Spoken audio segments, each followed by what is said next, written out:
can't fix death, unfortunately. So No. I think when you explain it to patients that way, most of them say, yes, please give me the blood thinner. The risk of bleeding is much less severe than the risk of death.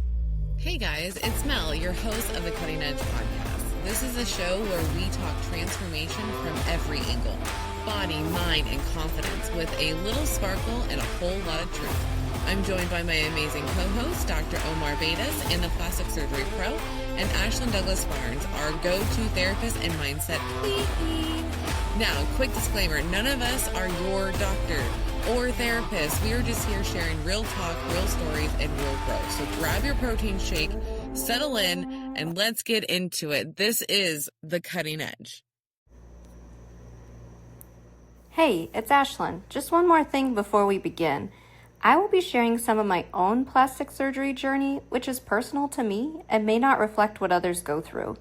And if you're a current client of mine, please talk with me first before listening, because knowing personal details about me could affect your therapy, and your well-being always comes first. Now on to the show. Welcome back to the Cutting Edge podcast, and I am your host, Mel. I'm Ashlyn Barnes, licensed clinical social worker, bariatric therapist, and bariatric patient. Omar Beidas, plastic surgeon, board certified by the American Board of Plastic Surgery, and specialist in plastic surgery after weight loss. Holy moly, we got some experts on our hands. I love this. So again, I'm Mel. I am a bariatric patient who would love to get plastic surgery one day. And it's kind of perfect that I do have two experts that you should have with you when you go and do a consult. I do believe you should have a therapist on hand so you can bounce some great ideas off of. And then, of course, your surgeon, you're going to want to meet them and ask them a ton of questions. So today, what we're going to be going over is travel. Because you don't have to stay in your own state to get your surgeries, guys.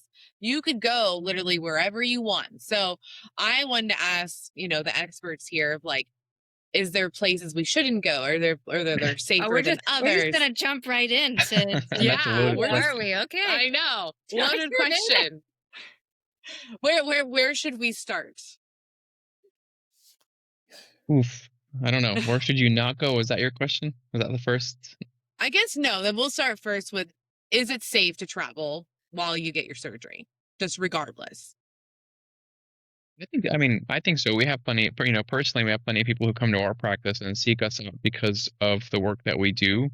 I would say routinely about 20 to 30% of our patients now come from out of state. So not only are they like maybe driving from Miami or Tallahassee, people not from Florida like myself a few years ago, those are like 3-4 hours away from Orlando by car. People aren't generally flying that distance, right? But we've had people as far, I think, Connecticut in the last few months, Alaska a few weeks ago, Dubai over the summer, England, South America.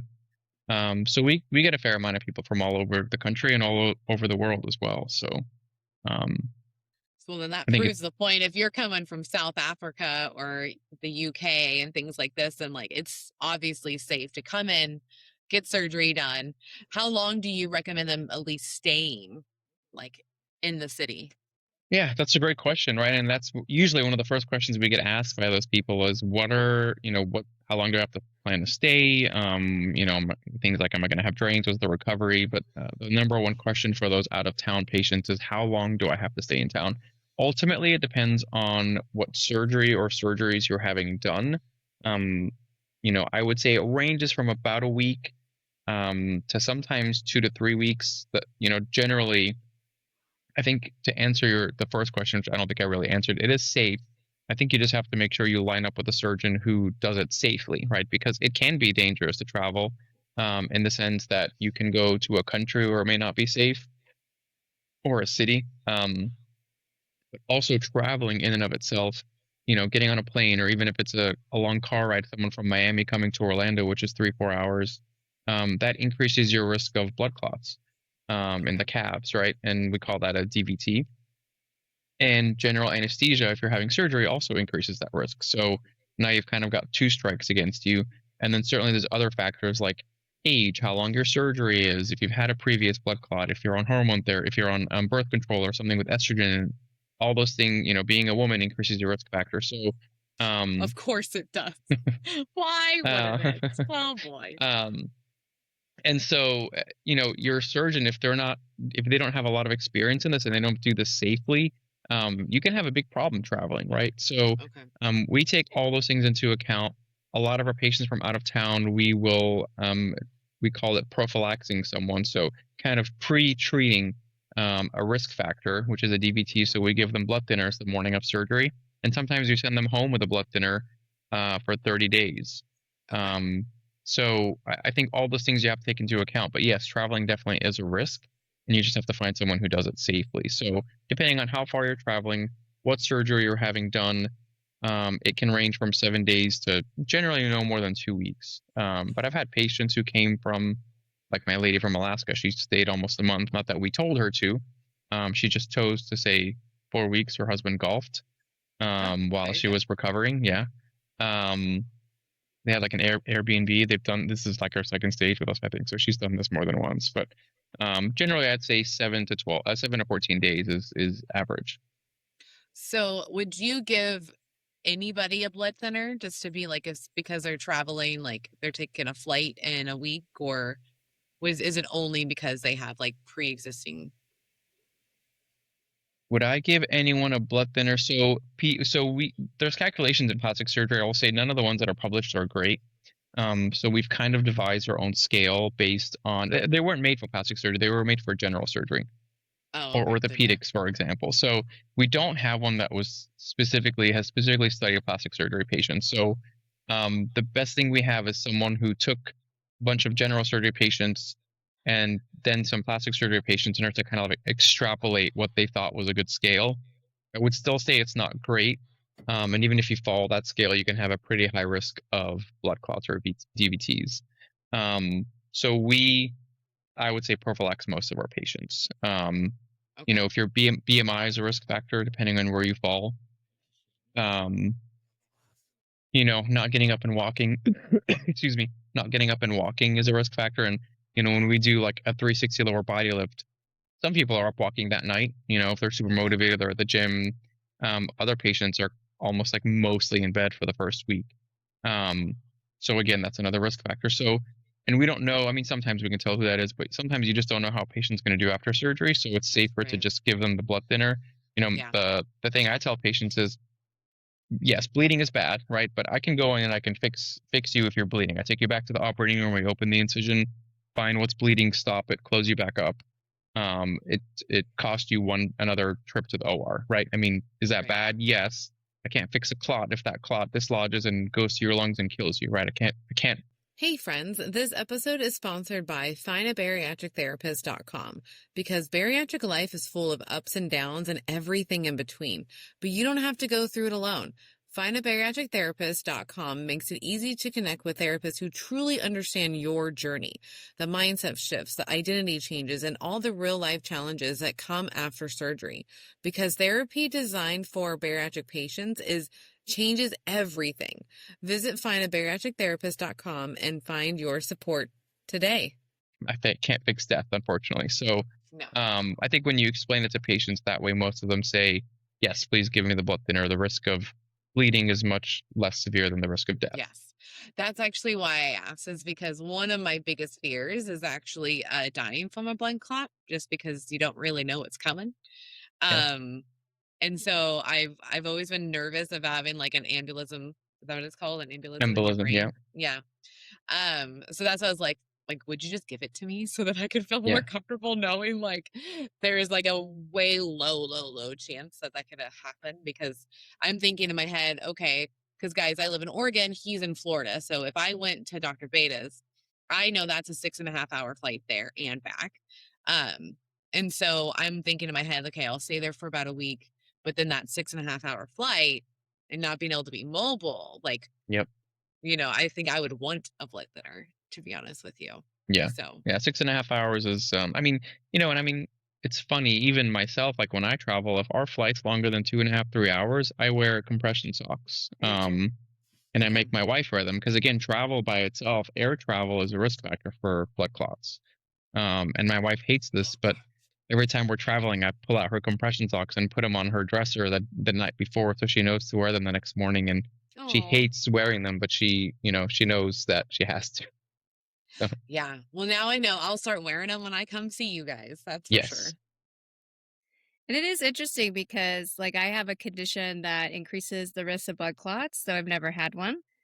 And so we have handled things a little differently. The last surgery, I didn't fully know that at that time, but like I have Increases your risk of clotting or bleeding? clotting. Clotting, okay. So I have something called May Thurner's, and it's a Mm. compression syndrome in the left leg and the vein that brings from your abdomen into your, and Yes. it's like a 73% Iliac. compression, which is really bad. I probably haven't had a clot because I lost all the weight and didn't have a pregnancy. Like there's all the things that they were like, you should never do any of these things because it could cause a blood clot. I was like, okay, didn't do that, fix this, So, but it is interesting because I potentially am going to have a hysterectomy. And so now we're on this like conversation that I've never had. So none of my previous plastic surgeries do we ever do a blood thinner. I You don't know didn't why know that, you had it then, or they didn't? no, we did not know I had it then. But now we know. But So do now we that I think- know, Yeah. but I will say I don't take opiates. I get up really quickly. I had a very strange adverse reaction that got reported to the FDA for an injection of what's the blood thinner we normally give through injection when you have surgery? Lovenox or heparin is Lovenox. the other one. Yeah. Yeah, I had a very, very weird reaction. It like bubbled up to the top of the skin and made hundreds of tiny little scabs when I had bariatric surgery and caused an infection. Mayo Clinic had to report it to the FDA as like a rare adverse reaction, I think is what it's called. So there's an alternative we figured out because one of my surgeries they did give me one. When I had my hinal hernia repair because I just couldn't, I wasn't well med managed from a pain standpoint, and I really was having a hard time getting out of bed, which is ironic. That's the one that knocked me down. And all the stuff I've had, that was the one. I was in the hospital for like 3 days. Oh, it was terrible. That was like the worst surgery I've ever had. It's just weird because that was the one that I was like, I'm going to be fine. We booked a hotel at the beach. We're going to go chill. And they were very kind and let me cancel. But the Mayo Clinic pharmacy was able to find an alternative that was also injectable, but I can't remember. I just remember the like 10 students from pharmacy came down to like talk to me so they could have like a teaching moment. I always end up being a teaching moment medically. And they're like, so this happened. And I'm like, there's pictures in my chart of it because it had to be reported. And so they conclude there's some other medication they use. But now there's kind of this question of like, what do we do? Because now we have this information and we need to do something about it. And it's interesting because I also have that fear of just dropping dead from a blood clot because you just never know. Yeah, it's so scary. I'm that weirdo that wants to know before it happens. I want to know that I'm dying. I don't know that you want to. I don't know. That's the deal. Well, here's the thing. I've been around a lot of death in my life, like a lot of family members. I've watched a few people pass. So it's like, I'm scared to die, but I'm not scared of the dying moment, I guess. The process of dying. Yeah, like I'm not scared of the process. It's more like I want to know, like, okay, like if they say, Mel, you have cancer, you have a year to live, like that's fine with me. Well, so that's what I was going to ask. You want to know so you can plan, or you like, what if it's like you have cancer, you're going to die in a month, or like you. That's fine. I just need to know. Like I just need to mentally prepare. Yeah, I need to mentally prepare for it. I'm not sure I want to know. No. I get shaking heads. No. I want to be I'm not sure. The lady who has the cake and she's walking the cake to see everyone she's ever loved, and she falls into the cake and dies, and everyone is around her is like, she lived a good life in the end. Like, that's perfect. That's perfect. So I'm prescribing my own death, by the way, right? Yeah, you're manifesting your own. Like church lady. I love it. I love it. Well, speaking of death, getting off of suffering and death, and well, we'll stay on it a little bit. Are there places that we should just not go because like the risks are that high? I don't know that I would say that I would like X out a place just being a place, right? I think countries have different safety profiles, so I think definitely pick your country with care. Think about a country you would not want to get a blood transfusion in, and then don't. I think that's you might need one. Yeah, I think that's a reasonable statement, right? I mean, if you are in trouble, like if you have a complication within the first few days of surgery, you're bleeding, like, Ashton, you just mentioned, you need to go back to a hospital. I'm not sure I want to be in a third world country. Safety standards, cleanliness and sterilization standards differ outside the US. Okay. Again, so certainly most European countries are going to be okay. Yeah, one of the But weirdest complications I ever saw was a woman who had been to the Dominican Republic, got some kind of bacteria in the lipo wand, and it like yeah, those are rotted bad. out I've seen her those. skin. It was it almost looked like permanent bruising, but also like concave. It was one of the Wow. strangest, and it was a bacterial infection because of unsanitary, Yep. And I you mean, can't sue them. It's another that's country, yeah. like So that's what I'm saying, like sterilization protocols, right? They don't they may not have them in the country, but not everyone's going to follow them. They may not have the same governing or accreditation bodies that we have here in the U.S. And even in the U.S., not to say that it's the safest place, but definitely there are standards. And again, not to say people don't cut corners, but you're at a major hospital, they're not cutting corners for the most part. Yeah. Surgery centers, again, same thing. Those places are they have site visits by these governing agencies, and they're checked on their sterilization standards, their safety standards. A whole list of things that these agencies go through when they do those visits. And for the most part, even like an in-office surgery center or surgery suite will have that. what Now, are some like red flags that it's a chop shop? Because I think like we all kind of know the idea, or you could like I guess say the idea of like a chop shop, but like how would you know when you went in there? You were like, ooh, I'm in the United States. I'm thinking it's going to be a standard outpatient hospital setting or whatever it is, and then you walk in. Like, what are reasons to like, back out of Maybe the back door? out. Yeah. I think that's a really good question. I'm not sure I have a great answer because I've never seen a chop shop, but I've kind of heard from patients who had a complication or were scheduled and then for some reason canceled. The few things I've heard, you don't meet the surgeon till the day of surgery. I've had this, and a lot of patients I think are afraid to speak up, but they show up the day of surgery, and it's a different surgeon they're meeting. So they had the consult with surgeon A. They show up to the surgery and surgeon B is marking them. I think that's a big red flag. I'm sure it sounds like they're given an excuse or something. I think that might be a time where you need to stand your ground and say, my consult was with this person. This is who I want to do my surgery. If that was indeed, I imagine if you went and saw that person, that's why you chose them. And I know it's tough, but I think you can say, I want to delay, I'll wait, whatever the reason is. Yeah. And I think if the other option is to get your money back, and don't let them push you around because you didn't sign up for surgery with surgeon B, you signed up with surgeon A, right? I was about to say that. Don't let them bully you. Do not let them push you around, because that's also a sign that they're doing something they Yep. shouldn't be doing. Correct. Yeah. And you need, like, I would even explain to them, be like, hey man, I don't know you, and I'm going to sleep for a while. Yeah. Like, I wanted to be with a person I had this long conversation with, that at least remembers my face and knows what we're Yep. doing today. Like, yeah, do not leave that place without your refund. Call someone if you need backup. Like, you do not leave until you can get that refund out. Yeah. But Would don't it let be them touch you. a red flag, like even within the consult, about like asking how many they would do in a day?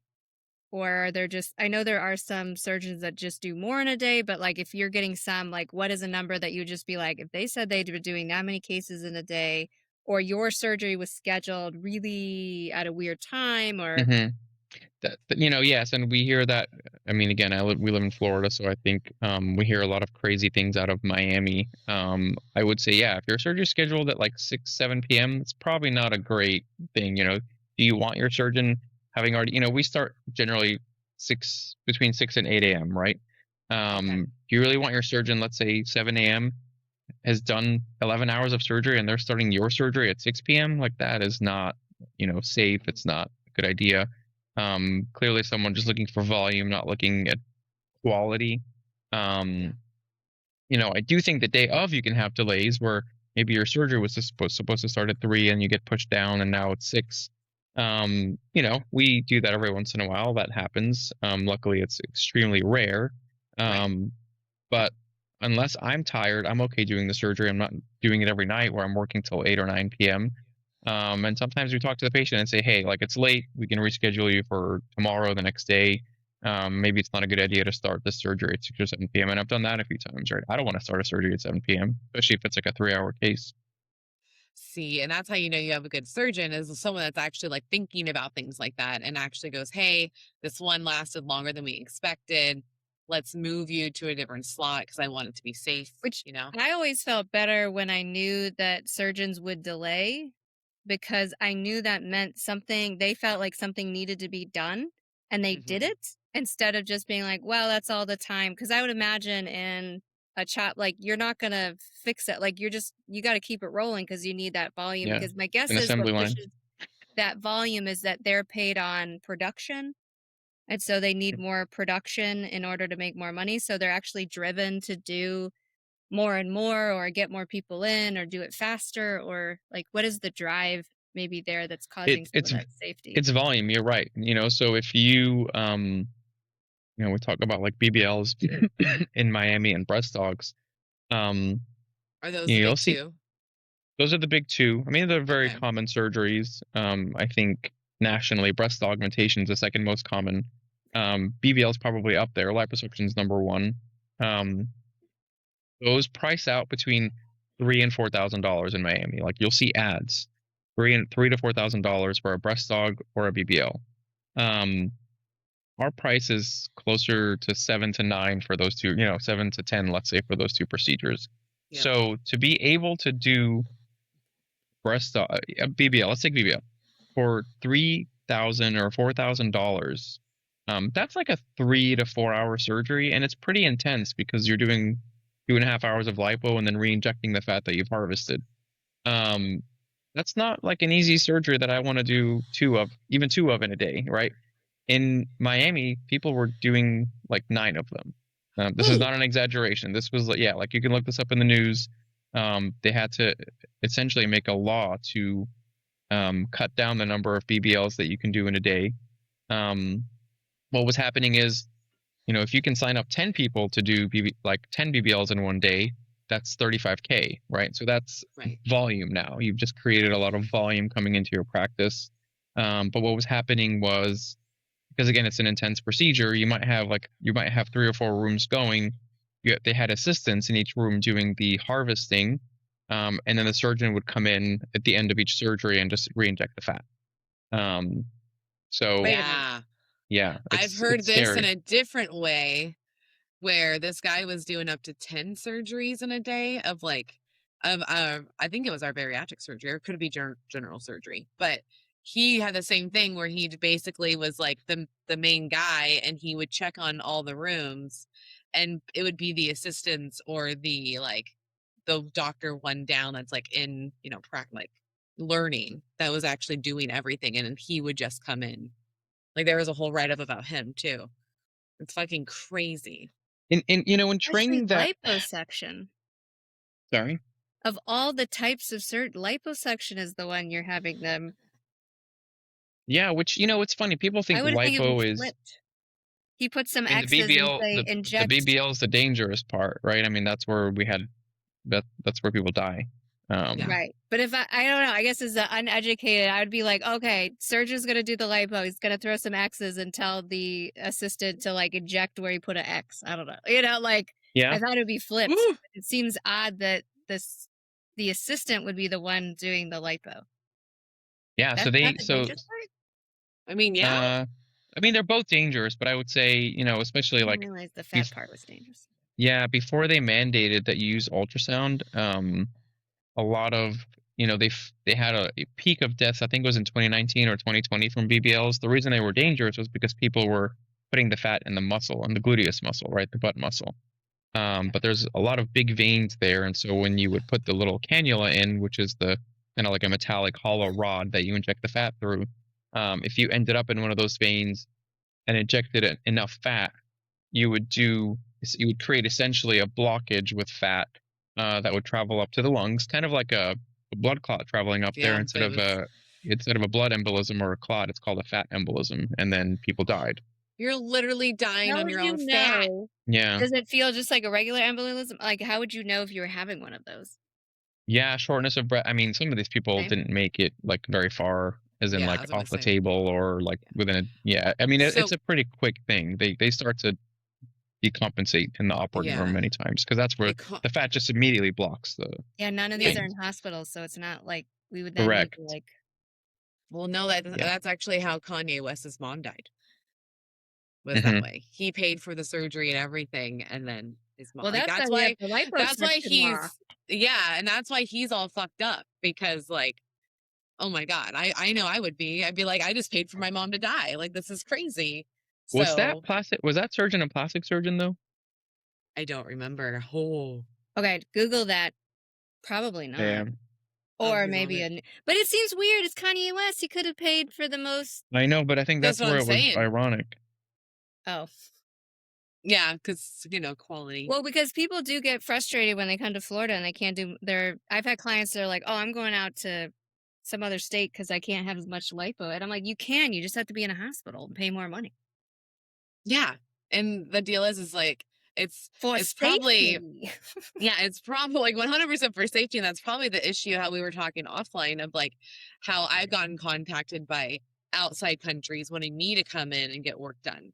And This I'm is like, crazy, by the way. yeah, you guys be careful. Look at all the things. I told them no. People that's who not are happening. Instagram famous, listen to us. Yes. Do not do this. Do not do this. Do not go to what are they called? Cosmetic Cosmetic. surgeons. Don't go to them. Check their credentials online. You actually can check all this stuff online. It's public record to make sure that they're certified and all those things. So some states you can also see if they have certain levels of malpractice against them. Yep. In Florida, And they have to be pretty severe to actually be able to see it on the licensing board, but you He can. was a Oregon, plastic you surgeon. can. It was down in Miami though, right? But she was just getting lipo. It Or was says she breast getting a BBL? reduction. A breast reduction. Oh, see, I thought She she died did the next day. I had Lipo and a breast reduction. Yeah. How'd she die? I don't remember this very well. I remember the story, but well, that's why we had the law that why you can't do so much lipo in Florida. no, it's not. Is it really? Yes, he's the How one much who did he do on her? campaigned that law. No, really? I guess I Yeah. didn't know that history. I know we have a law. I just did not know that was the cause of it. We would put lipo law Florida due to Kanye West. So Yeah. while you look that up, so there has been a lot of laws around this whole Miami chop thing that you mentioned, Ashlyn. So one is you have to meet your surgeon at least. I'm not sure if the law says like 24 hours before or at least one day before, like one calendar day before your surgery. So definitely I think that was, again, kind of the point I made earlier is people showed up and they were suddenly seeing someone else, or they met like a nurse at the consult and then they were meeting the surgeon the morning of for the first time. So that's a law in Florida. And again, I think in general, it's a bad idea if you're meeting your surgeon for the first time. So I am spreading misinformation. The law was passed in California after the death of Donna West, Kanye West's mother, but there's no direct evidence that the law in Florida was created due to this. However, it contributed to a national conversation about plastic surgery safety and influenced stricter regulation in Florida and other states. So they made the Donna West law is the California law that limits the amount that they have to receive physical examination and written medical clearance within 30 days. And because it ends up that she had a pre-existing heart condition and was operating on a surgeon who is not board certified and did not require prior medical clearance. Oh, prior medical clearance. Wait, but he was not board certified? See, that That's I what it remembered said. something. So I wonder if he trained as a plastic surgeon, but then didn't pass never his got boards, certified, or maybe. yeah, because it says the Florida law particularly came after the Brazilian Miami. butt lift craze. Oh, Yeah. yes. Specifically the 2024 one. So yeah, so you can't meet your surgeon the day of. Yeah, don't do that. They couldn't. I think they put a stop on like how late you could start a surgery. Okay. This is all in Florida specifically. They put a law on how many BBLs you could do. I believe it's 3 in a day. I've personally never done more than 1 in a day. It's a pretty major surgery, like I said. It's not something you want to do 2 of in a day. Yeah. And people were Yeah, doing some mandatory- wild shit. Mandatory use of ultrasound, in-person examination.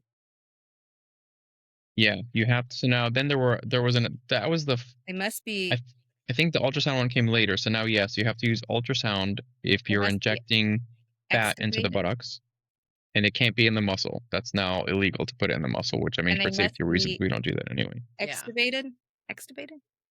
Extubated? Oh yeah, like the breathing tube pulled out. Yes, they must have that. Oh, intubated. EXTUBATE. Who must be extubated? The patient? Yes, before any other procedure is done.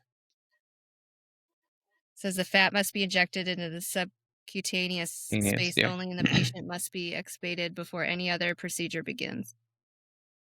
Hmm. I wonder what happened that was like a thing. And then there's a limit in 24 hours. So people were doing like one day and then another day coming back for more. The limit for 24 hours, I think, and how many you can do. No, not 100 or doing it. 1,000 cc's of. You must, if you want to remove more than 1,000 cc's, you must register with the Department of Health. What would you even register as? I'm Never. a super You never had to do that much. liposuctioner. No, we do more than a liter. I do a lot of my surgeries in a hospital too. So some of these laws, you have to be careful. They don't apply to hospitals. They apply to surgery centers and in-office suites. And then it ups how much you could sue them for. For lauded. That's interesting. Well, because there was a big problem with BBLs for a few years, wasn't there? Like, yeah, that's what I'm saying. In 2019, 2020, there was a peak of like 20 deaths a year, or it might have been more than that, but like 20 out of Miami. On the hours too, which I didn't realize. So the maximum planned duration for elective cosmetic and plastic surgery in an office is 8 hours. I mean, that's way longer than it should be probably in an office, to be honest with you. I mean, we do those in the OR, but to do 8 hours on someone in the office seems insane. That does, because even when I got my implant on out of my arm, because I lost so much weight, because I got it put in when I was like 300-pound Mel, but then it was time to take it out when I was like 185 Mel. And so my arm was open for almost an hour, and she was like, I am so sorry. Because like, she's like, you should not be in this room that long with it not being completely sterile. She's like, you've been you're open. She's like, so just be careful with infection. Don't move your arm too much, because it curled under my muscle in my arm. And so it came out like half straight, and the rest was just because it moved and got stuck up in my muscle. So, but like, yeah, my arm. No, in your muscle? Yeah, that's what she said. My arm muscle. So, did you get an old one or a new one? What year was deep. this? The old ones did do crazy shit like this because it was. Yeah. Okay. You're talking about old surgeon or old? This was Implanon. Probably Implanon. So the old Implanones had not as bad as the one from the 80s that had like actual prong things in them. Yeah, like I haven't had it in since 20. I used to work in family planning. I know maybe like much about family planning. So I had my surgery 2015. So I would say about 2017 is when I got it removed. That probably was next one on them. So. Okay, wait, let's go back to places you shouldn't travel.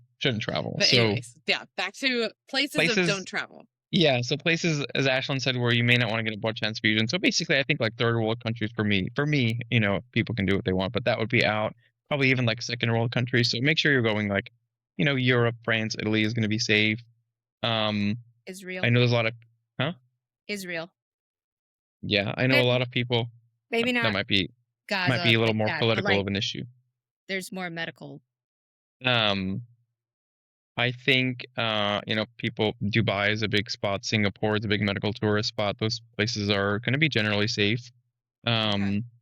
I think when you talk about South America, then it becomes a little bit more of you have to be very careful where you go, I would say, right? So There's very good surgeons in Brazil. There's very good surgeons in Colombia. Even in Mexico, there's great surgeons, right? But I think the problem is there's a lot of bad surgeons and there's less regulation there. Okay. So I think you have to do your research. You have to know who you're going to. And ultimately, I think you just have to be very careful. Make sure, I think also the other thing is like, you speak the language. I mean, if you get stuck in Mexico or Brazil and you don't speak Spanish, Portuguese, whatever the local language there is, how are you going to get around? How are you going to ask for help if you're in trouble? Sometimes safety standards outside of surgery, like muggings and drugs and shootings and things like that, can be a concern. So there's definitely a safety issue outside of surgery when you're going out of the country. Yeah, that's why you literally get what you pay for, guys. Like, it's just remember that. Like, if they are saying we have a sale and it's only 5,000, why would a plastic surgeon need a sale?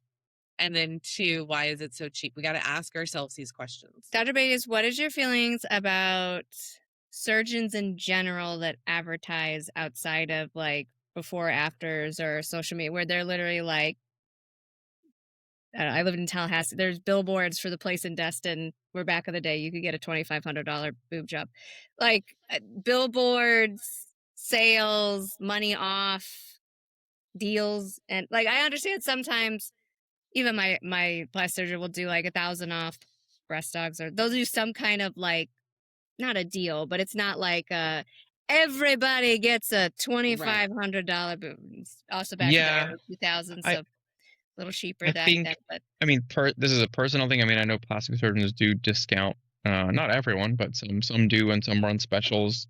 I tend to not like to do that. I don't like to kind of devalue my work. But we do give discounts, like kind of the more you spend, the more of a discount you get. So we have like a tiered system, where if you spend, in this range, you get like 5% off. Discount standpoint, but from like an advertising. Oh, advertising. Yeah, we don't really advertise that either. I mean, we discount like sometimes our fillers, our Botox, our injectables, our lasers, just to get people in the door, I would say. But we generally don't really advertise like discounts for surgery. So do you think that would be a red flag if we're seeing a lot of? I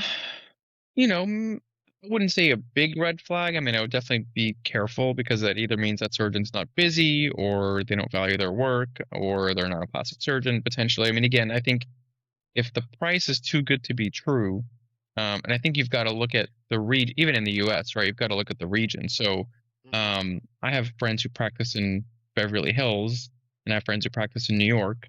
Those two price points are different, and they're certainly very different from what you would pay in Orlando. But if you are going to, there's a guy in California who's a bariatric surgeon who does some, cosmetic or plastic surgery, and his costs are what it costs to get these things done here in Orlando, but way cheaper than what it is to get it done by a plastic surgeon in Southern California, right? Like a lower body lift in Southern California is probably like $80,000 to $100,000. This guy charges $20,000 to $30,000, which is about what it costs here with a plastic surgeon. So I think you've got to look at that too, right? Like, does this make sense for where I live or where I'm looking to have surgery?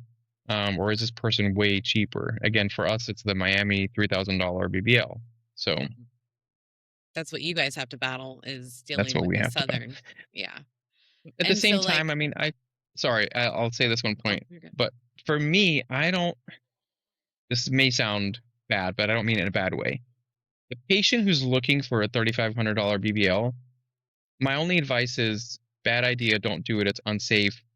But I don't think I'm competing for that patient, because that patient, unfortunately, probably wouldn't afford a BBL by a plastic surgeon. So I feel bad for them, because I'm like, I get that you want to enhance, you want to look better, feel better. This is something you want to do for yourself. I say do it safely. I would say save up, find some other way, wait 3 years or 4 years and save up to have it done.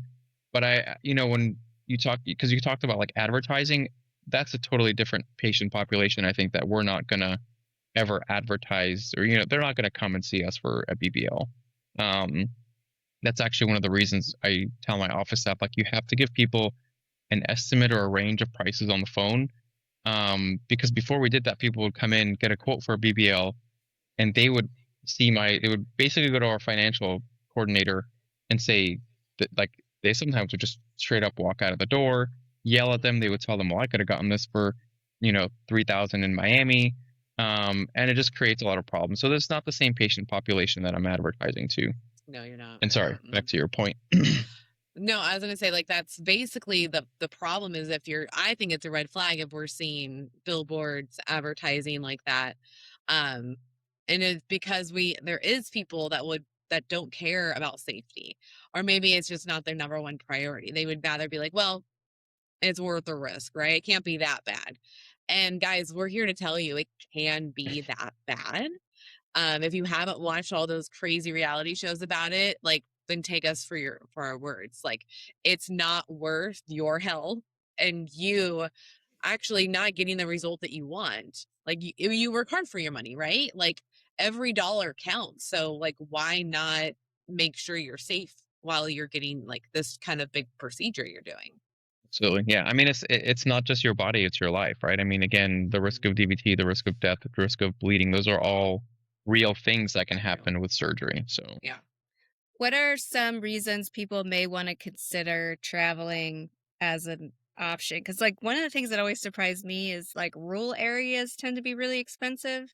And, like, I didn't really think about that. It's just 'cause I guess they don't have competition, besides price, which I think is what a lot of people think of are reasons to um, travel or go to another place. What are some other?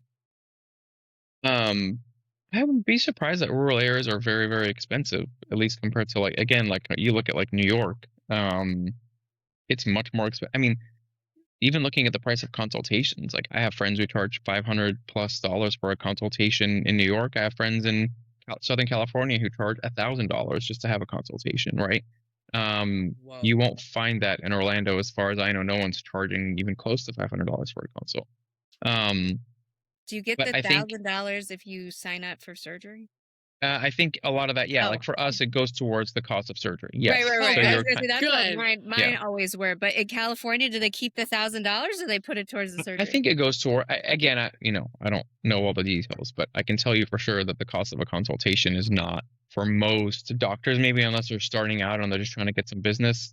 Someone's been in practice for 5 to 10 years is probably $500 enough for a consultation, because I think they don't want to waste their time, which I get. I don't Right. want to waste my time either. And the reason it's so expensive is just the cost of living, right? In California, in Beverly Yeah. Hills, and Newport Beach, Well, I would all those imagine areas. too, that guy, if he's going to see you, that means he's not operating. Right. If you, He's not in the operating he's not in the room. OR. Correct. Right. Correct. So Yep. we got to come up with the, Well, but also, I mean, think of the time, the value of an hour in, let's take Beverly Hills, right?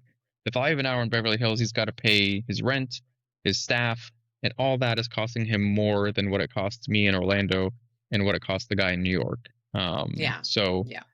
he's got to pay all that, and yes, he's not operating, so he's got to figure out, like, how am I gonna see patients, but also be able to, like, make money for my office and pay my overhead.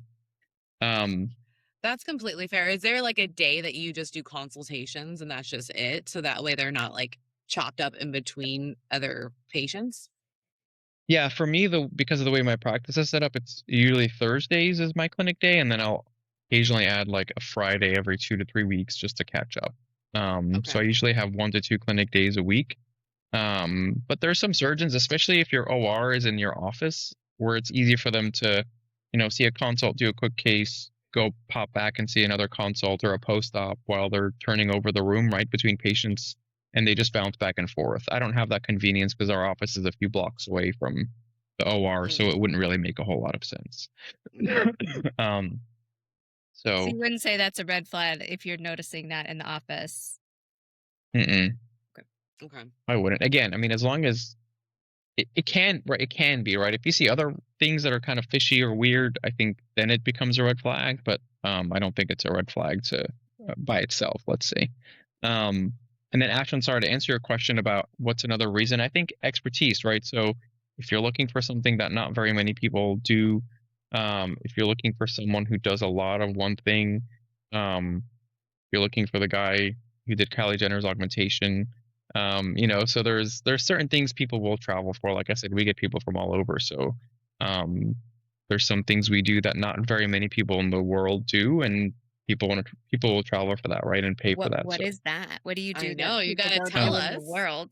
So, Yeah. one of the things I don't think very commonly done, like a forearm reduction or a calf reduction, so people with loose skin all the way down to the wrists or all the way down to their ankles. A lot of people can do a brachioplasty, but not very many people are comfortable taking it all the way down to the wrist. Same thing with the thighs. We'll do a thighplasty, but not comfortable taking it all the way down to the ankle. So we have people travel for that.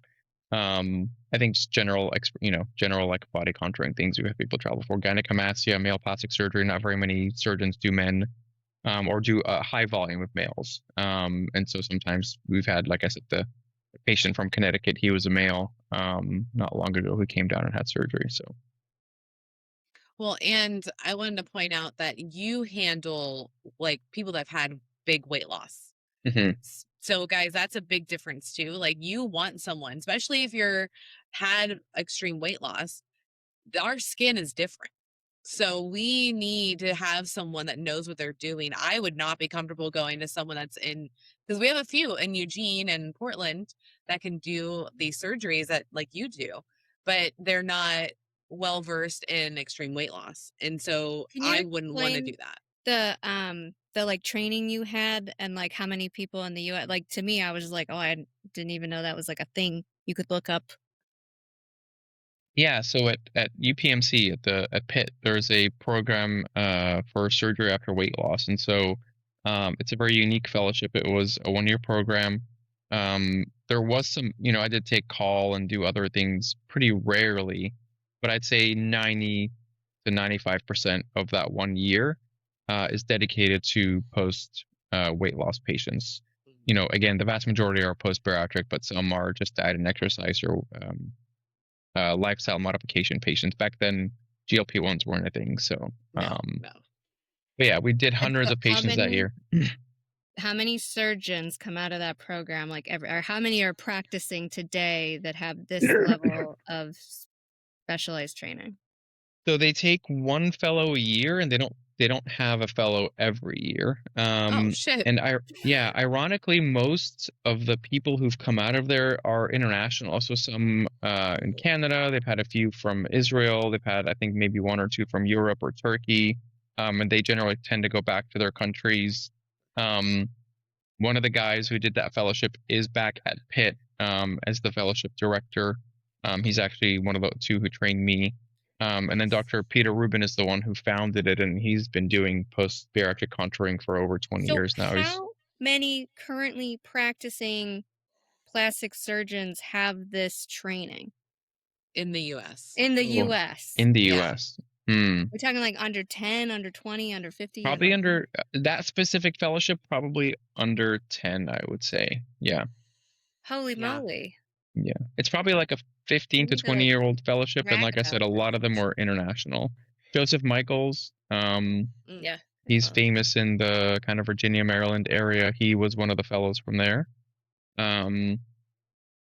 Ronald Bosshart, I think he was at Rochester, and then I think he left and went elsewhere recently in the last 3-4 years.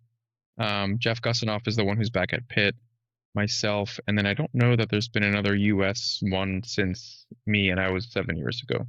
Are there any other programs like that? So Joseph Hunstad, who was in Charlotte, he's retired now. He was in the Charlotte area. He had a large portion of his practice was plastic surgery after weight loss. Very good friend of mine did his fellowship. He had a fellowship. Okay. It wasn't all post-bariatric contouring, and I don't know that those patients are to the extent that the Pitt guys do. And then there's another surgeon, Dennis Hurwitz, who ironically was also in Pittsburgh, and he had a fellowship some years and some not. His wasn't exclusively post-bariatric contouring, and I actually got to train with him too, which was kind of cool because he was in the same city, and was on staff at the university, even though he was a private doctor. So both him and Peter Rubin are very big names in plastic surgery, like authored several textbooks, they travel internationally and lecture. So I don't know how many fellows they have around, but it's probably a dozen or so, 20. But I think the bigger question is like how many of them have focused their practice on post weight loss patients, and I don't think it's a lot of them. Well, that's incredible, though. You Like need to to think brag that, about that more. yeah, Dr. Beidas, like you're an anomaly. You're a unicorn. I was gonna say Like, one of a kind. I don't know about that. anomaly, I Yeah. don't know. well, because like there's not many in the United States, so it's like, yeah, like why? And that's kind of like in my brain as you're talking, like, yeah, why would I want to go to this Turkish place that wants to give it to me for free when I can have someone that like literally has done a full fellowship that specializes in bariatric like surgery, weight loss? Like, What percentage of your practice now would you say is post weight Is loss? post weight loss? It's probably 60%, 60, 70%. Yeah. Yeah, but it's all, and my practice is all body contouring. So about 5 years ago, I stopped doing face and neck surgeries, right? I think one of the other things, you talked about, like, why would you travel? So someone I think who has like dedicated themselves to that procedure you're having, right? So like the other day, someone reached out to me, they need like their ear fixed. Not like a little earlobe repair, which I'll do here and there for someone I know. I don't really advertise it, but she'd had like a cancer resected from the top of her ear. And she needed that fixed. And she was like, "Will you do it?" I was like, "No, I don't. Like, can I do it? Yeah, I can like open up a textbook and remember how to do this surgery." And I was like, "But no, you don't want me doing that. Like, you want someone who's doing this Don't like, worry. 5 times a month or 10, 50 times a year." And so I texted around some friends and connected her with a surgeon, and she'll probably have to travel because I don't know anyone in town who's an expert in that. Right. Well, there was one expert, but he's a pediatric plastic surgeon and can't see adults. So, because of the system he's in. So yeah, she's probably going to have to travel, right? But I think that's a reason to go see someone. Like, you want it done and you want it done right, and you're willing to put in the commitment for that. What would you consider a large? So let's say someone wants to get something not out of this world weird, but just like your like average. a third boob? What's? I don't know. Like I'm trying to think of something. Not like, okay, like forearm reduction. That's very specific. Like how many? If a surgeon said, "I've done this many of this procedure," what is the cutoff that you'd be like, "Ooh, that's enough. That's not enough." Is Yeah, there what's not enough? I want to know. What's not enough? That's a good question. I usually tell patients when they ask me like what I should ask a doctor is like how often you do this, right? Like if you ask someone, if you're going to see someone for a facelift and you ask them how often do you do this, and they're like twice a year, probably not a good number. I mean, again, not a great number in my mind. Faces, they need to be doing faces all day, every day, because you can't hide like that they shit should be if doing anything- 5 to 10 a anything month, happens. right? Yeah, 5 to 10 a month, easy. Okay. You can Same cover with, belly like, button, you can't cover your face. Yeah. That's why I don't want to fuck with my face. It's like, nope. Yeah. Oh, no. I think same with breast reductions, right? If you're like, how often do you do these? Like once a month? Yeah, maybe that's okay. Once every few months, no, go see someone else, right? Again, look at results, but again, like someone can show 5 patients over the last 5 breast reductions over the last 10 years, and that might be the only 5 they've done. So I think frequency is important. Like how often you do them. Do you still do them? Like did you do 5, did you do 5 breast reductions a month for the first 10 years of your practice, then you stopped and now you're doing faces and now you're just going to throw in a reduction? That's not a good, not a good idea. So like I was saying earlier, myself, I just wanted to be very good at, a limited set of procedures, and I dedicated my practice to breast and body. And I don't want to say it's like, I'm trying to think of the right way to say this, but like people often ask me, like my weight loss patients, I want a facelift. And it's like, sucks to tell them no, but it's like, I don't do them anymore. Like, you don't want me doing your facelift, right? And they're kind of disappointed a lot of the time. But I think deep down, most of them end up kind of appreciating that, telling them no for their own good or their own benefit. So I think people appreciate that at the end of the day. So I'm going to assume this is a red flag, but I'm just going to put it out there so people hear it. If say I go to a place and they have like a book of like the before and afters, right? So you can see. But if you are looking through the before and afters and notice like, because yours are very you, like you can tell like you have the same underwear, you have the same like setups. And if I'm seeing like different stuff, like we're like, you know what I mean, like different clothing or like different even just like in the rooms that are it's not even in the same place anymore. Like, is that a concern? Like, what do you think? Because I'm skeptical online just because I'm like, you guys are probably pulling this from anywhere and everywhere. So It's funny. I mean, that could be a red flag. I will say, even in my practice, for the first few years, you know, we had a hard time getting our staff to standardize photos. Like, it took me probably 4 years to get to a point where we ordered underwear that was standard. We didn't just have patients in their own like Victoria's Secret panties, like pink one day, blue the next, you know, flowery patterns. I mean, our backgrounds were mostly consistent. We had generally like a room where we did photos in. But yeah, I mean, I guess you can ask and figure out if the answer they give you is fishy or believable. But I will say this, even for myself, I think if you see that it kind of is a not a testament, but maybe speaks to the surgeon to some degree, right? Like, I hated using those pictures. I didn't use most of those pictures for before and afters. And I was very neurotic with my staff, and you can ask them. I have like a photo chat where I'll tell them, like, I'll usually sit in the office after 5 p.m. and they'll come in the next morning to like 30 messages where I'm like, this patient, they're at a 30-degree angle instead of 45 degrees. You don't Or have this, a thing on the floor that yeah, we says do, but put that your doesn't mean feet. that the people like Oh, the okay. patient's not always doing the right I thing, and always have a struggle. I'm like, okay, I got to put my feet right. and the Gotta staff's put not my always like hands on right. top of it, right? And so, or sometimes like I'm like, you did front pictures only and you didn't get back pictures on like a patient I did 360 lipo. So they'll come into those messages the next day and they're like, okay, we know Dr. Beidas was here late last night looking at photos.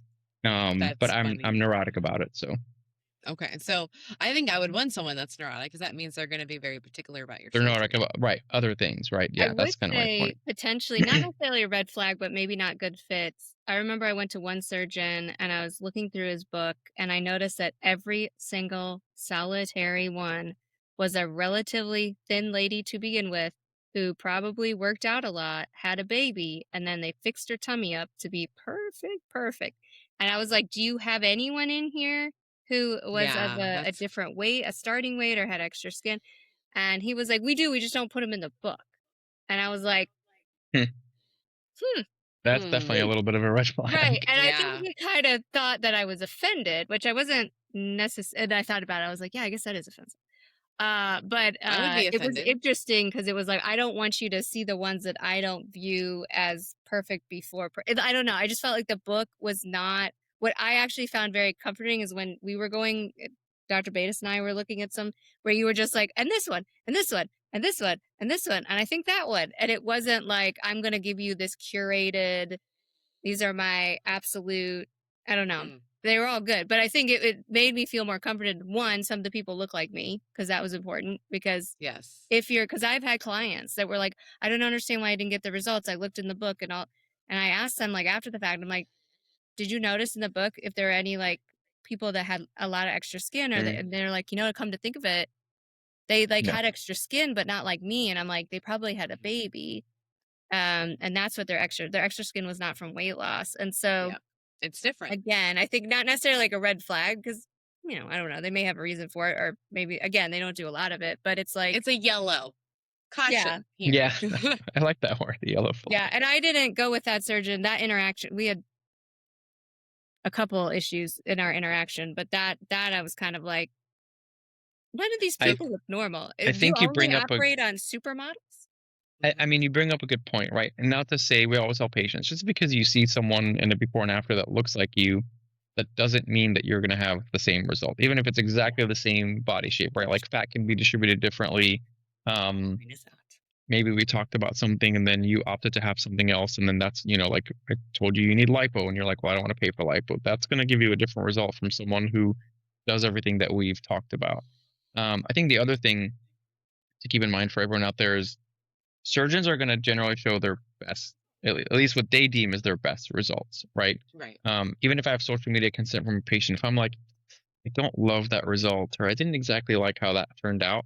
So if you don't like the result you're seeing and they deem that to be an acceptable result for social media, Ooh, probably good ought to be like, call. okay, then if this is kind of their best work, and you don't like it, then probably not a good idea to see that surgeon or have a consult Yeah. with them.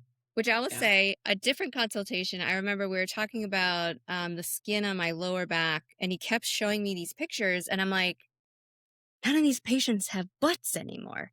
And he like Yeah. couldn't understand what I was worried about. Like we were both looking at the photos, and I was like, okay, so see how in this photo, like you reduce this, but now they don't have like the butt shape Yep. anymore. And he like could not see what I was talking about. And I was like, okay, Ooh. note to self, this is a no, because Yellow flag.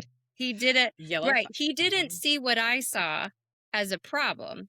This Right. is also kind of back before I think BBLs were a thing, and that we were actually like people wanted more of a butt versus less of a butt. And so I think in his mind he was like, we're reducing it to make you look thin. But for me, I was like, I've never had curves, so I would still like to have a butt, and I would like to Yeah. have. That was the other thing he kept talking about, hip reduction, and I'm like, no, no, no, I want more of that. And he was More like, hips. more hips. Okay, like I could tell in his mind, he was like, "Why would you want that? Don't you want to be thin?" And I'm like, "I do, but I want to be like thin We through here." I was like trying, and then it yeah. was so I funny want to because look like a What a woman lady, looks like. bro. right, Yeah, and he was exactly. telling. I was like, finally, I told him, I was like, I'm Small going for waist, like big Coco's hips. wife, and he like, I remember he was like, or not Coco's, like Ice-T's wife. He was, I could Yeah. tell in his brain, he was like, wait a minute, are we? I was like, no, I'm not being serious, but I'm like, I would like to look like a woman, and he was like. Yes. Small waist, big hips. Right. Yep. And that was back before. It was so funny to me when then that became like Hip dips. the in thing. And then it had a name. It had a Yeah. name. What is it called? Hip dips or a dips? snatch more like a like the actual what a snatch weight. Like it's funny because I asked my current plastic or the one that did my recent. I was like, can you show me what you think of as a snatch waist on me? And she's like, oh yeah, pull it here, pull it here. We would do this. And I was like, okay, yeah. That's Yeah, what I'm she talking knows. about. She was like, okay, You yeah. get it. You Yeah. get it. So, Ashlyn, I have a couple questions for you. So, as the therapist and your client, you know they're going to go through this. What kind of questions are you asking them to make sure they're doing it safely? Yeah, so this is kind of the tough part because in therapy, people can choose to do unsafe things. Yes. And it's not really our job as therapists to stop them. I know that sounds odd. Like we do have the conversations around it and like what to look like. I probably will go a step further than maybe some therapists just because I have experience in it. Yeah. But if I'm hearing things like, well, they were the cheapest, I could afford them, then I'm okay. Well, like, let's talk about what that actually means. Yeah. Are we taking unnecessary? Because to me, too, there's a mental health component to that, right? So, are we taking unnecessary risks, or are we making decisions impulsively, potentially, because we really, really want this and we believe it'll? Oftentimes, the impulsivity is going with something else. So, because then someone will love me, I'll be dateable, I'll be able to live my life, and like that's then as a therapist, I'm like, oh, we gotta work on that part, not necessarily the Right. like safety versus unsafe. Because my in is gonna have to be from a mental health standpoint. Yep. If someone's doing straight up like elite, like I'm gonna go get butt injections. This was like a thing, right? I'm gonna go get butt injections from this guy that my friend knows in Miami, and it's only a couple $100. And I'm like, okay, so like In his garage or in his for real though, In, like in a storage. hotel In his room. store, this yeah, actually or in the happened, and I was storage. like, do you know yeah. that there is no FDA approved butt injection? And she was like, Mhm. what? I was like, there's no medication. I was like, do you know what they're gonna inject in your butt? She's like, well, no, Oh. the butt injection stuff. Is that correct? There's no technically. No. I think you could put like Cabela like for reduction, but not anything Yeah. for volume, right? There's a couple of new products now that are Okay, good. When I said this, it was correct. yeah. These are like very new, like in the last No, Yeah, maybe like 10 years. But I mean, a lot. If it's a few $100, you're definitely getting something illegal. Right. To me, Um, I'm like, I had heard about women they got cement and Mhm. like Or scary stuff. Or liquid sprayed silicone. styrofoam. Silicone. That's Yeah. what it was. I was trying to remember. I was like, what was the weird stuff that they could? Liquid silicone, which is, I mean, I've done You ever maybe had to 10 of remove it? those. Yeah, I've had to remove it. Those are usually multi-stage operations, and the results are still That less I than will intervene ideal. on. That I will Yeah. intervene on because one, it's highly illegal. Whoever is doing it is taking advantage of them. Mhm. It can kill them. I mean, do you have an Yeah. obligation to, I guess, like have them report? I mean, because you may not even know where they're going. I mean, you might find out, but do you have So an obligation to report them, or no, I can you tell usually them to report them? encourage. I mean, it's like, I encourage the client to report them if I think it gets up to a level of like there are different routes I can take that aren't necessary. It's just the problem is that you have HIPAA, Yeah. So and so how do I we work? can't disclose. If they came to them and put a gun to their head and said, "If you tell anyone about this, I'm going to hurt you," then I can because there's like potential harm involved. But Right. even if it's an illegal, so like I'm sure yes, like we have some things, and I should know this better, but it like, runs the same of like if a client comes to me and is like, "I'm using crack cocaine," I can't call the police on them. Like that is always within HIPAA. but People there's a can difference sue. between them harming themselves and doing something illegal, and someone else doing something illegal and harming them.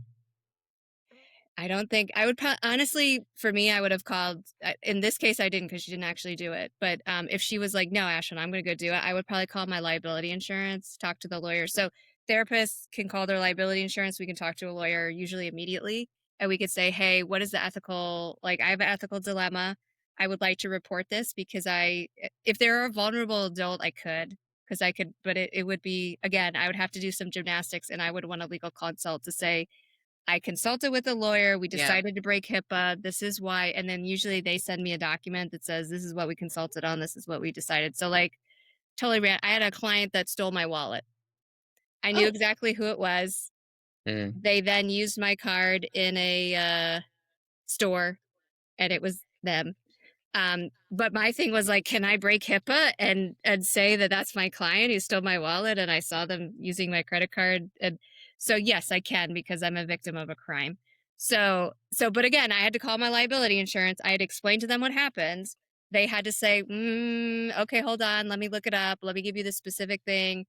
Yes, you can. This is how you're going to do it. And this is how you're going to state it. And this is how, like, you have to have a level of knowledge that it was them. So yeah, but That's the whole it's thing. good because then people know when they come to therapy they can talk about anything because I can't like the other thing is like if someone's killed someone, Some things are not protected. correct, but it's Suicide, very so homicide. if you are going to kill them, yes. If Yeah, you already yes. killed them, no, because no one's actually Well, in right, threat yes. because Like they're already dead. intention to commit suicide or intention to commit homicide. Correct. So hold up. If I Yes. killed I know we're someone, opening a can of worms here. I know it's totally If you fine. and this has come up. If I killed someone, Yes, say a this is- decade ago, and I finally come to terms and tell you, you can't tell anyone. No, and that has come up for What? me. What? Yeah. I thought that was And it's- completely. But if you go to her and you're like, I'm gonna go kill Dr. Beidas, she has a duty. She actually has No, an she has- obligation. You have to To tell me surgery. how and when Correct. Like, and yes, what your yes, plan correct. is. Yeah. You can't just Right. be You have to like, have a that plan. motherfucker, I'm going to blow him away. Yeah, you You have can't. to say like, I correct. have a gun. I'm going to shoot him tomorrow. Because Yeah.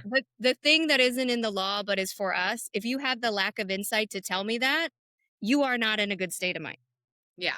So like Yeah. I had a client that came and told, like, there's only one client I've ever had to Baker Act for homicidal intention. She told me exactly what she was going to do, how she was going to do it, and why she was going to do it. Yeah. And she had no thought that I would stop her because because in her mind, she had every right to do it.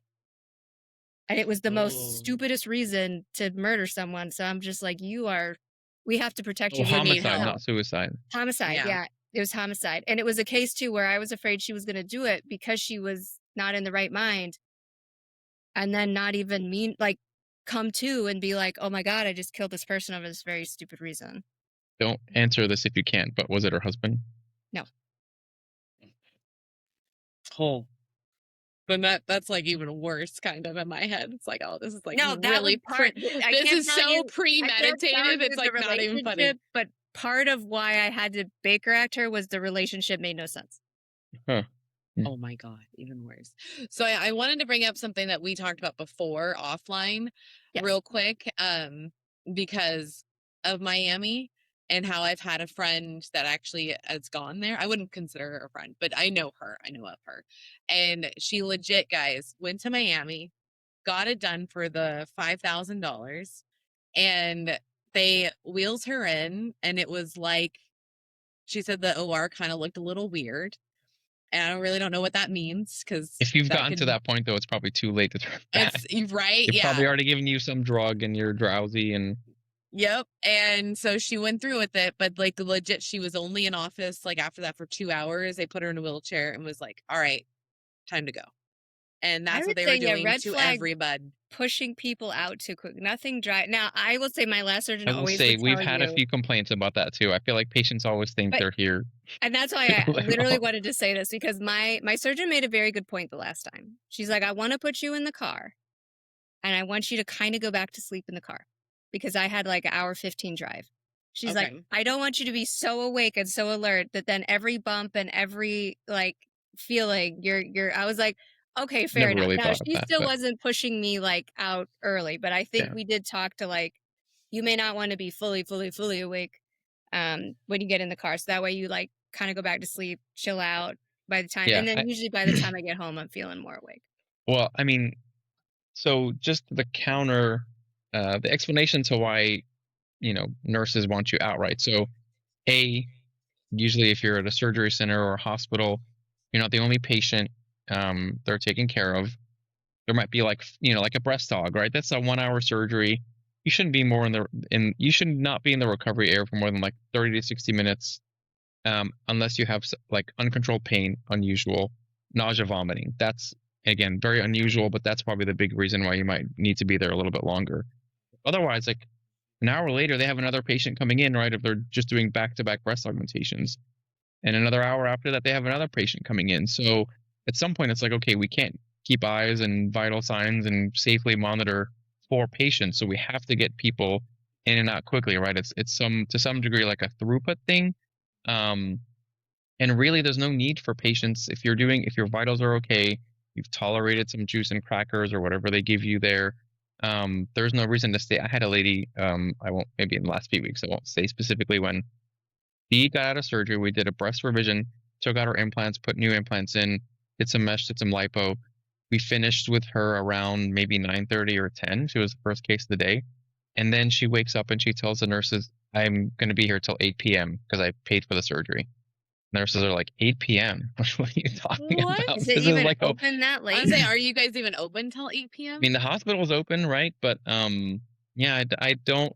They handle that pretty well, but they were like also all fired up. Like, how can she think she's going to be here this late? Like, this is breast aug It's a long revision. time. I wouldn't want to chill there that long. Yeah, I don't know what her Go deal home. was too. Like, they were like, her Go to bed. vitals are fine. She's claiming she's not in pain. She told this. I mean, again, this is all like secondhand information. The nurse was like, she told me she just wants to sleep here. And I'm like, go sleep at home. Why do you want to sleep in the recovery area? Because I don't know. Very you strange. feel like if something happened, someone would be there to assist. That's all. I don't think that's what her. I don't know if that's what 'Cause her that concern would be was. my though. reason.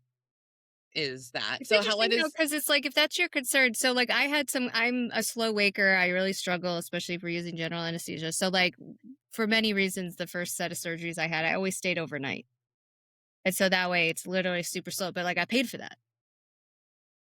Yeah, if you paid for the overnight stay, then fine. But I mean, it was like on purpose. I didn't pay to stay in the recut. Like, we got me out of there.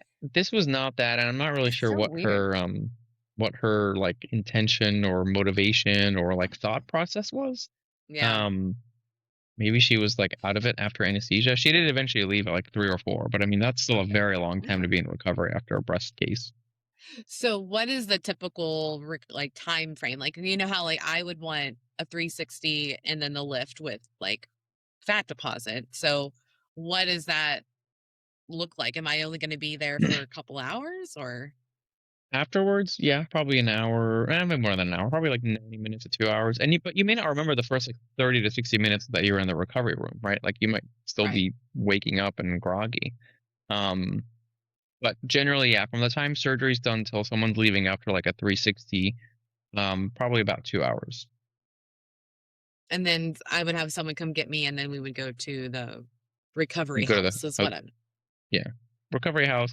I think that has a bad connotation in Miami. It does, it does. It's just that for me, it's like I'm gonna go to an Airbnb. A hotel, The house in Airbnb. which you Yeah, are going to recover in. Yes, yeah. yes.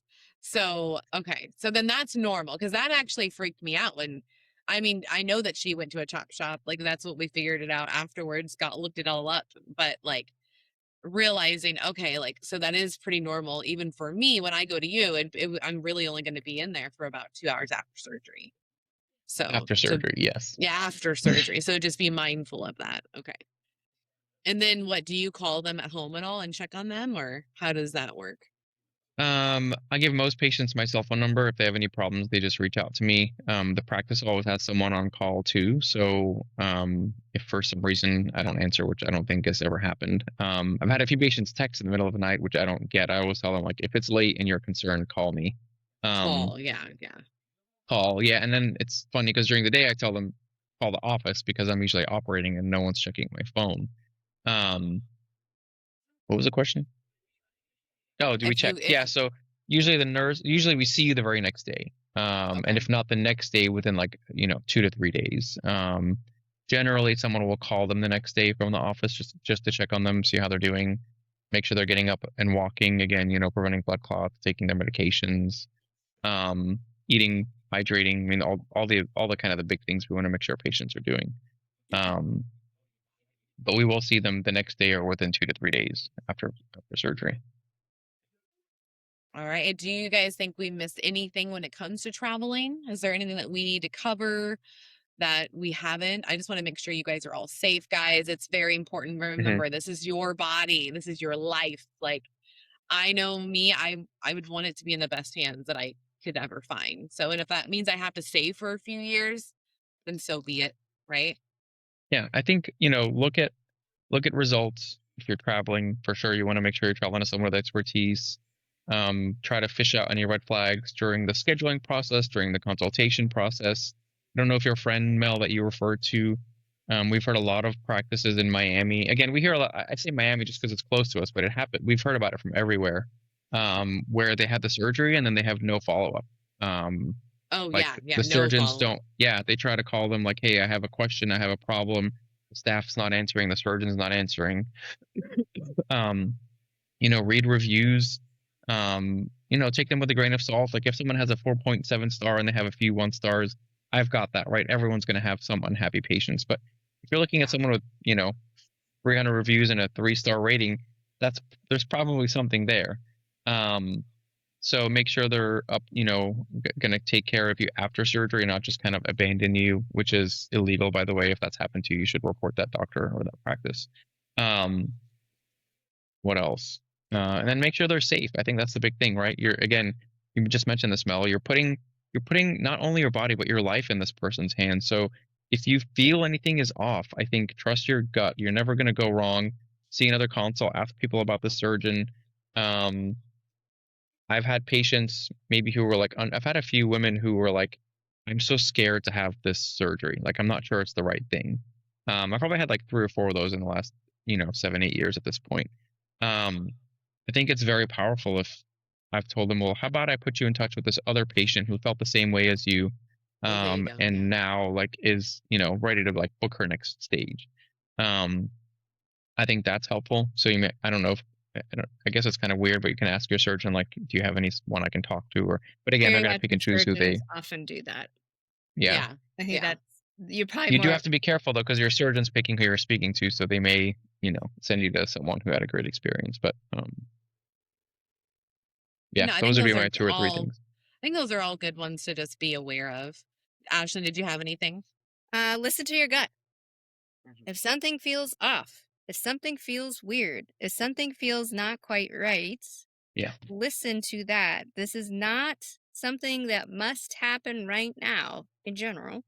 So we can take our time. We can make a choice. We can get more information. We can, like, there's, especially if you're like a surgeon is pushing for you to like, like that may be something, and maybe we didn't talk about that. But like, if you have a gut, if you see something like it's operation day and someone's being wheeled out and they're bleeding profusely, and you're like, whoa.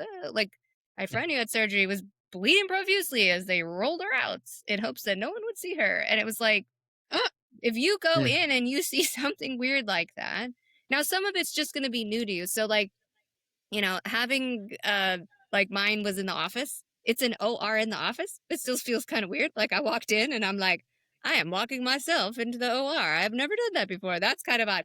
That is odd, but it's not a. And then mine particularly, there's a door in the back and it literally opens to the OR of the hospital, which is nice. But it felt weird more from just, I've never been in this environment before. I've had many surgeries. I've never had anything in an office that like looks like an operating room. That's different than a gut feeling like the surgeon is talking in a way that is making me feel really uncomfortable, or I can hear the staff talking really negatively, or like there's something just off. Like it's okay to listen to your gut. It's also okay to ask questions, advocate for yourself. You can always back out. I remember for one of my surgeries, I almost passed out. I have low blood pressure and my blood pressure was high. They gave me a beta blocker and then their surgery got delayed. And so the beta blocker started working and I was like laying down. And when I stood up, I also had POTS. I didn't know at the time. And so I remember the surgeon came into the room and was like, we don't have to do this today. Like, it's all good. Like, if you don't feel, and I was like, oh, hell no, I am off work. We are going to figure this out. So she was like, okay, let's get you some fluids. Let's see.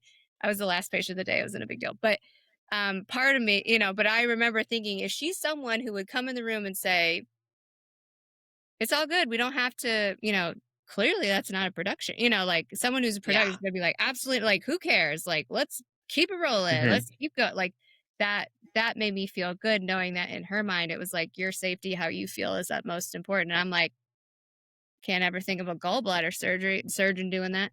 But, it's like, no, we're going to get this done today. But I think, again, like, listen to your gut. You can always turn back if something doesn't feel right. Like, I don't care if you're wearing their robe. Get up and walk out. Like, send them back the robe if you feel bad. Like, leave, I don't know. But it's like, you can always do that. You can get up. Yeah. Yeah. So listen to your gut from a mental health. Do not do things that are illegal to get this done. Yeah. Don't do things that are illegal to get this done. Do not take unnecessary risks. Like, think about that. Like, I want this so bad. I'm willing to take a risk I would never take in any other circumstance. Like, not good. But yeah. Good. Yeah. I was going to add actually, and you said it too, that it's almost never too late to back out. Even the morning of surgery, you've spent money, you've spent time, you've arranged for aftercare, you've taken time off, you've, done all the arrangements, maybe you have kids. But at the end of the day, you want to come home to your kids, right? And you want to have the results that you are paying for. So if you notice anything fishy even the morning of surgery, I wouldn't be afraid to at least ask the questions, speak up, delay, do whatever it takes to kind of make sure that you are fully comfortable.